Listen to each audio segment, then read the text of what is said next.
Good day mga Lods, pasok na nga ang TNT Tropang Giga at Northport Batang Pier sa PBA Commissioner's Cup Semi-Finals. Pero bago tayo magpatuloy, kung nais mong suportahan ang aking munting YouTube channel, humingi po ako ng like, share, and subscribe. Maraming salamat. Narito na nga mga Lods ang PBA Commissioner's Cup Playoff Bracket kung saan ay pasok na ang Northport Batang Pier at saka itong TNT Tropang Giga. Ngayon mga Lods, pag-usapan muna natin itong laban ng Magnolia Chicken Templados at saka Northport Batang Pier. Kung saan nga mga Lods ay lumusot na nga itong Northport Batang Pier na makapasok sa semifinals sa pamamagitan ng 113-110 na panalo nila dito sa Magnolia Chicken Templados. Ang naging best player dito ng mga Lods ay itong si William Navarro na may score ng 15.7 rebounds at may 3 steals pa nga siya dito. Kung papansinin natin yung quarter scoring ng mga Lods ay lumamang pa nga dito sa first quarter itong Magnolia Chicken Templados. Ngunit katulad nga ng kasabihan ng mga Lods, bilog nga ang bula at saka hindi sila pwede dito maglalamya-lamya dahil ang Northport Batang Pier nga ay tangay ngayong twice to beat advantage at isa pa top seeded nga ito sa pagtatapos ng elimination. Kaya yun na nga mga Lods ang naging resulta, natalo nga sila dito sa Northport Batang Pier.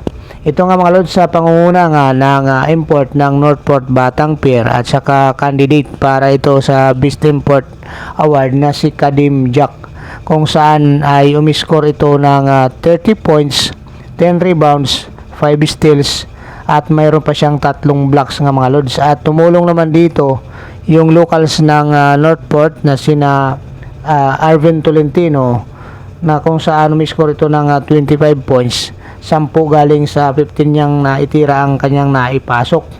So dito nga mga Lods, yung malaking kalamangan ng Magnolia Chicken Templados ay nahabol nga nila ito dahil sa pagtatapos nga ng second half nga mga Lods ay 61-47 yung naging score at lamang nga yung Magnolia Chicken Templados.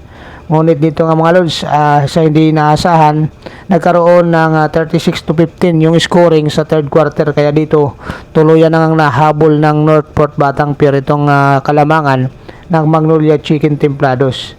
At dito naman mga Lods, naputol na rin yung 4 na sunod na panalo ng Magnolia Chicken Templados sa kanilang pagkatalo dito.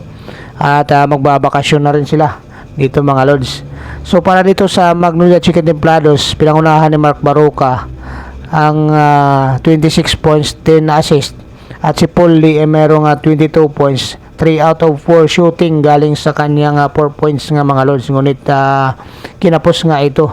At si Ratliff naman mayroon siyang 22 points, si Lucero ay mayroong 13 points. Kaya ngayon mga Lods, ang Northport Batang Pier ay pasok na sa semifinals ng PBA Commissioner's Cup.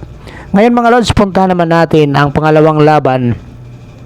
Ito naman ay labanan ng second seeded na TNT Tropang Giga at saka number 7 na Hong Kong Eastern, kung saan ay tinalo nga nila ito via 109-93. Dito nga mga Lods, ang naging best player dito ay itong si Jason Castro na may score ng 16 points, 3 rebounds at saka 3 assist.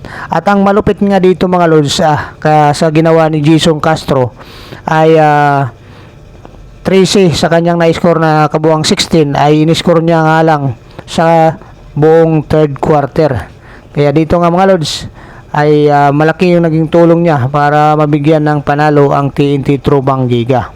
So nagtala ang import nitong si Rondy Horace Jefferson ng big 31 points, 15 rebounds, mayroon siyang 3 assist.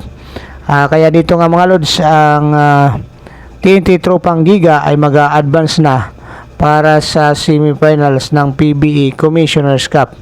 Kaya dito nga mga Lods, ito rin yung ikalawang semifinals appearance ng TNT Tropang Giga ngayong season.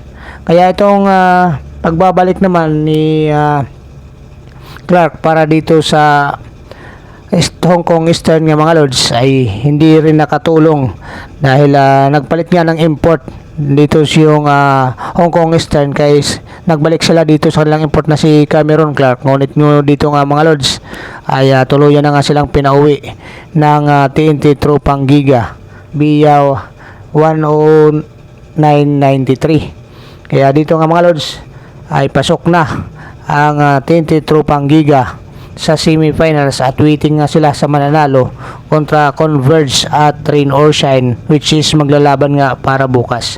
So maraming salamat mga Lods. Kung mayroon kayong mga komento at suggestion regarding dito sa ating panibagong PBA updates, i-comment nyo lang dyan sa baba. Hanggang dito na lang muna.